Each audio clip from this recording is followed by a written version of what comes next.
Hi, I'm Alyssa Cooper-Leone. And I'm Bennett Roberts, and today we will be doing the Hospitality Services Team Decision Making Role Play. So to start off, I'm going to explain how our organization can adapt to today's markets. So our target market is a young market, so that's probably between 18 to 30 year olds. And this is good for us because because we're a small business and our target market does not like big conglomerates. Another way that we can adapt to them is we can make an app that can maybe have them give reservations, and if they give a reservation in advance, then we could give them a lower price, which could also outsell the bigger conglomerates. The next thing I want to talk about is certain factors that may affect a business's profit. This is our target market. If our target market isn't spending as much money, then that'd be, obviously bad for our business. Another thing that could affect it is our brand name. Our brand name is one of the most significant things that a company can have, because if your brand does not have brand trust, then you're not going to get as many profits, or you're not going to get as much market share as the bigger conglomerates with the recognizable brand name would have. The business competition in the hotel space is all about service and pricing. So if we can train our employees the way we want to train them, that means that we can have better service, and then we can also set our prices, which would be able to outsell the bigger conglomerates.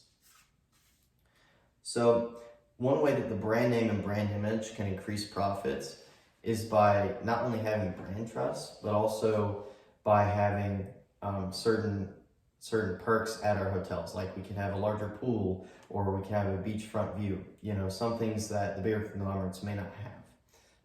This would definitely increase our market share and profits, but it would also maybe decrease expenses, because if we were on the beach, then we wouldn't maybe have to have a pool or to spend money on one. So our hotel can offer genuine service and great prices. That's one of the ways that we're going to increase our profit margin against the bigger conglomerates. But another way that we can maybe increase our profit margin is by creating larger hotels. Some of these bigger conglomerates have really, really large hotels, and if we can make one that's even bigger that can house more people, that means more people can make reservations, and that would definitely increase our market share. Risks of running a hotel can be super serious and super bad. So I do want to go over those with you just to make sure we're clear on those. The first risk that I have come across is destroying the distribution channels. When you start up your own independent hotel, you can't use anything that you had in your partnership in the past. Therefore, everything that you had has to be built up from the ground up. Creating new distribution channels can be super difficult at times, because you have to build that trust with another company that you will be able to pay them back, and that they will be able to bring the product in time. Make sure you have what you need in order to run your business. Having a reliable income source is also super important, because if you don't have a reliable income source, you can't pay the services of your hotel, such as the amount you charge per night, any services you offer, such as maybe pool time certain times of the day, maybe yoga classes, or even free breakfast in the morning. Without having those reliable income sources, you won't be able to run any of your services, and then your business could possibly go into denial. Brand recognition is also super important, because when you are moving into an independence, your brand name is brand new, pretty much. You can't really use your old name, because with you being in a partnership, you can't take anything without your partner's permission, basically. So there has to be a contract saying you can use their stuff. Now, let's say there's not, and you have to create your new name. New name is super difficult to get out super quickly, because everybody has to be aware of your brand, everybody has to know about your business, and then you're also building a new target market as well. So I'm going to explain the nature of product service branding. So kind of going off what she just ended with there, our product service has to be on point, because with our new brand name, if we do not have brand trust within our target market, our profits and our profit margin will obviously decrease. You need a steady cash flow, or your business is going to go under, and by having brand trust, we are pretty confident that our constituents and our people coming in that are paying for the rooms will not decrease. One way that we can identify products or services and their competitive advantage is by looking at or giving surveys for which products are better used, like which rooms are more sold and which rooms are actually given better reviews.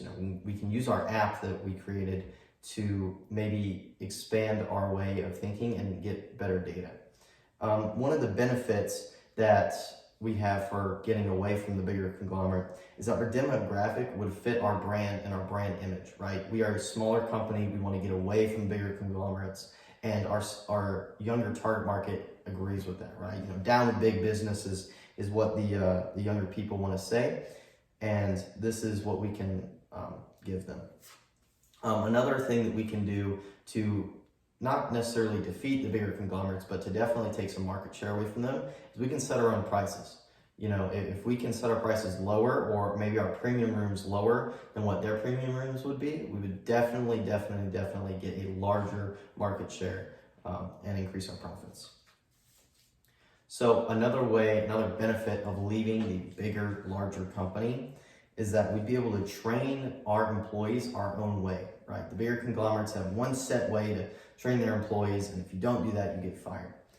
We could give the trainees maybe a little more freedom, and maybe give the good trainees a bonus or something so that they would be able to give better service. So if we have worse service and we get worse reviews, we can then review what we're doing, especially on our app. That's another way we could get data from our app, and our training would increasing our profits, so on and so forth.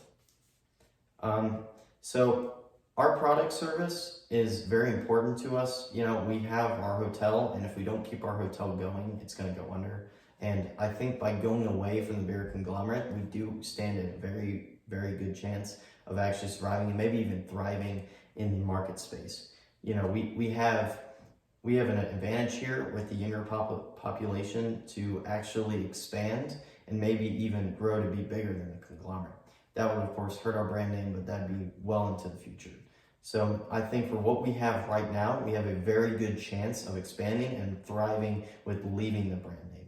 So thank you. This is our presentation. I'm Bennett Roberts. I'm Melissa Capriglione. And thank you for your time. Again, thank you.